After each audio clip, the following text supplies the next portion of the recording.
Hello students, आज हम एक प्रॉब्लम डिस्कस करेंगे टाइम एंड वर्क टॉपिक से।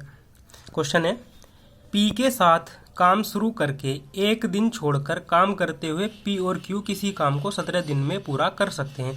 यानी पी और क्यू दोनों किसी काम की शुरुआत करते हैं और पहले पी काम की शुरुआत करता है और उसके अगले दिन क्यू करता है। यानी एक दिन पी करेगा और अगले दिन क्यू काम करेगा। अल्टरनेटिव डे का ये क्वेश्चन है। तो दोनों मिलकर काम को 17 दिन में करते हैं। यदि पहले दिन क्यू काम करता है, यानी अगर क्यू से काम की शुरुआत कराएं और क्यू और पी एक एक दिन छोड़कर काम करें तो काम को 53/3 दिन समाप्त होने में लगते हैं। तो हमें यह बताना है कि दोनों अलग अलग काम को कितने दिन में पूरा कर लेंगे। 4 ऑप्शंस दे रखे हैं, इसका सॉल्यूशन करते हैं। मान लो कि पी की इफिशियंसी पी है, कैपिटल पी, और क्यू की इफिशियंसी कैपिटल क्यू है। तो जब काम की शुरुआत पी करेगा, और क्वेश्चन में ये दे रखा है कि जब काम की शुरुआत पी करता है तो 17 दिन लगते हैं। यानी पहले दिन तो काम पी करेगा, दूसरे दिन क्यू करेगा, तीसरे दिन पी, चौथे दिन क्यू। यानी जो ओड नंबर के डेज हैं, जैसे पहला, तीसरा, पांचवा दिन, तो इस दिन तो पी काम करेगा। और जो इवन नंबर के डेज हैं, जैसे सेकंड, फोर्थ, सिक्स्थ, तो इस दिन क्यू काम करेगा।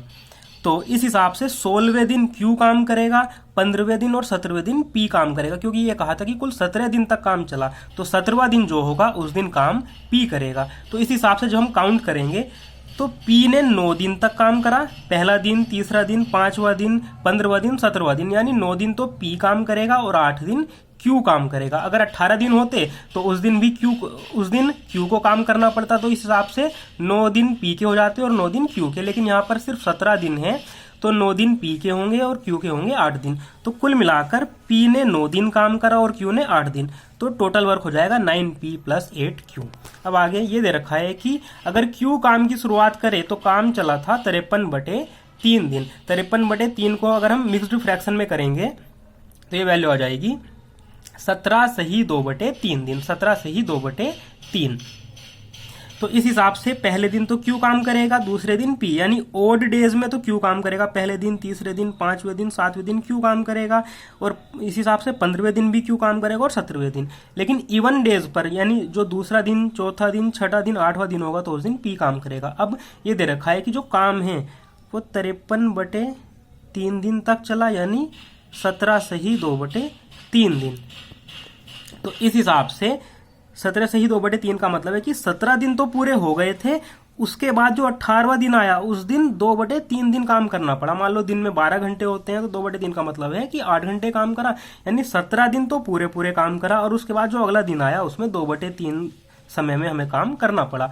तो पहले दिन तो क्यू काम करेगा, तीसरे दिन क्यू काम करेगा, ओड डेज में क्यू काम करेगा और इवन डेज में पी। तो यानी 17वें दिन के बाद जब अगला दिन आया 18वां दिन, तो उसमें 2/3 समय तक पी ने काम करा। तो इस हिसाब से पी का समय, क्यू का समय तो हो जाएगा 9 दिन और पी का समय हो जाएगा 8 सही 2/3 दिन। अगर ये 18वें दिन पूरे दिन काम करता तो पी का समय भी 9 दिन हो जाता, लेकिन उसने सिर्फ 2/3 दिन में काम करा है, 2/3 समय में। तो क्यू का काम 9 दिन, पी का काम 8 सही 2/3 दिन। अब ऊपर हमने देखा था कि कुल कार्य है 9p + 8q। यहां हम देख रहे हैं कि कुल कार्य है 9q + 8 and 2/3p। काम तो बराबर है, तो इन दोनों इक्वेशन को हम बराबर में लिख देंगे। तो ये आ जाएगा 9p +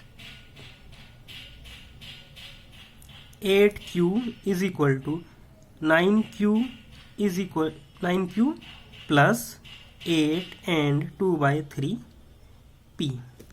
अब ये 9p है और ये 8 and 2/3p। इधर इसे हम माइनस करेंगे तो ये आ जाएगा 1/3p = इधर ये 8q है, इधर 9q, तो इधर माइनस करेंगे तो आ जाएगा q।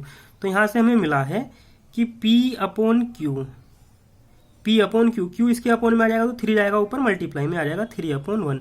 यानी p की इफिशियंसी 3, q की इफिशियंसी 1। तो p की इफिशियंसी और q की इफिशियंसी हमने कैलकुलेट कर लिया। अब हम टोटल वर्क भी कैलकुलेट कर सकते हैं।